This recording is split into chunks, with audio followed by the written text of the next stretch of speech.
आजच्या ह्या व्हिडिओमध्ये मी संत जनार्दन स्वामी यांचं थोडक्यात जीवनचरित्र तुम्हाला सांगणार आहे। मौनगिरी महाराज म्हणजे संत जनार्दन स्वामी मराठवाड्यात एका साध्या खेड्यात शेतकरी कुटुंबात शके 1836 म्हणजे दिनांक 24/9/1914 वार गुरुवार नक्षत्र अनुराधा तिथी ललिता पंचमी या महान पर्वकाळी पूज्य बाबाजी सकाळी 7:45 वाजता दहेगाव मधील अतिशय श्रीमंत पाटील घराण्यात जन्म झाला।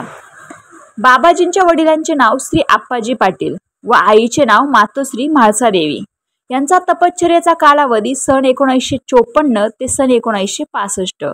श्री संत जनार्दन स्वामी म्हणजेच मौनगिरी महाराज आपल्या तपश्चर्येसाठी व अध्ययनासाठी सन 1954 ते 1965 या दरम्यान नागेश्वर तालुका अंदरसूल जिल्हा नाशिक या मंदिरात होते। बाबाजी 18 तास सिद्धासनास तपश्चर्या करत असत। फलस्वरूप भगवान शिवशंकराने बाबाजींना साक्षात दर्शन दिले।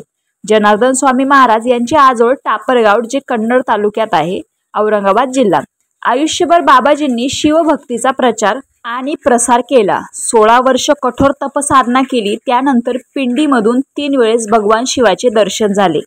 श्री बाबाजी लहानपणापासूनच विरक्त अनासक्त वैराग्यशील जनकल्याणाचा वारसा घेतलेले बाबाजींनी सुरू केलेली परंपरा जप तप अनुष्ठान यज्ञ पारायण आणि नित्य नियमविधी।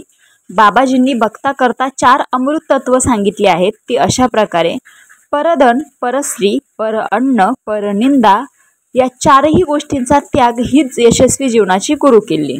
श्री संत जनार्दन स्वामी वयाचे 17 ते 18 वर्षे असताना आईचे महाप्रयाण झाल्यानंतर श्री क्षेत्र अंदरसूलला 1948 ते 1964 या दरम्यान नागेश्वर शिवमंदिरात तपश्चर्या केली। वेद पुराण गीता भागवत सर्व ग्रंथाचे अध्ययन व हठयोग ज्ञानयोग करून श्री सदाशिवाच्या साक्षात्कारापर्यंत उच्च नीती प्राप्त करून घेतली। श्री महामृत्युंजय भगवान शंकराच्या आदेशाने मग त्यांनी ती श्री पिनाकेश्वर येथील जीर्ण शिवालयाचा जीर्णोद्धार केला। त्या ठिकाणी त्यांची अनेक लीला चमत्कार जनतेला पाहण्यास मिळाले।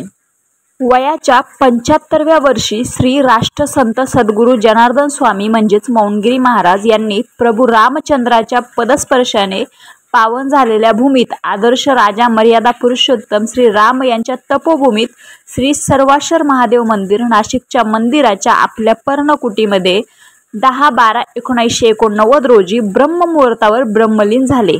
श्री सद्गुरू माऊलीचे दिव्य देहाची महायात्रा दुपारी 4 वाजता नाशिक शहरातून कोपरगावकडे निघाली।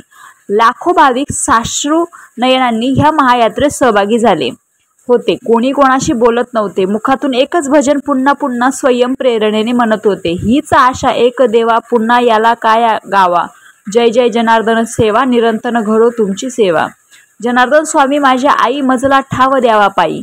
कोपरगावातला दिनांक 11/12/1989 दुपारी 12 वाजता समाधी सोहळा सुरू झाला। पंचोपचार पूजा व सर्व धार्मिक परंपरेचा विधी पूज्य प्राणवानंद सरस्वती व अनेक साधूंच्या मार्गदर्शनाने सुरू झाला। हा सोहळा पाहण्यासाठी किमान 4 ते 5 लाख लोक हजर होते। आता शेवटला आपण बघणार आहोत बाबाजींच्या काही थोड्याशा आवडीनिवडी। त्यांचा आराध्य दैवत हे त्र्यंबकेश्वरचे महादेव होते। तपोभूमी अंदरसूल, कर्मभूमी वेरूळ, महानिर्वाण भूमी तपोवन म्हणजेच नाशिकची, समाधीभूमी कोपरगाव बेट, आवडता मंत्र महामृत्युंजय मंत्र, आवडते आसन सिद्धासन, आवडती नदी नर्मदा नदी, आवडता छंद शिवमंदिर बांधणे किंवा शेती करणे, आवडता प्राणी गाय, आवडते दानधर्म अन्नदान आणि श्रमदान, आवडता ग्रंथ श्रीमद भागवत आणि श्रीमद भागवत गीता, आवडता आहार फलाहार, आवडते पेय गाईचे दूध, आवडता आश्रम शिवपुरी व नाशिकचा आश्रम, आवडते कर्म नित्य नियमविधी यज्ञ जप अनुष्ठान। रामकृष्ण हरी।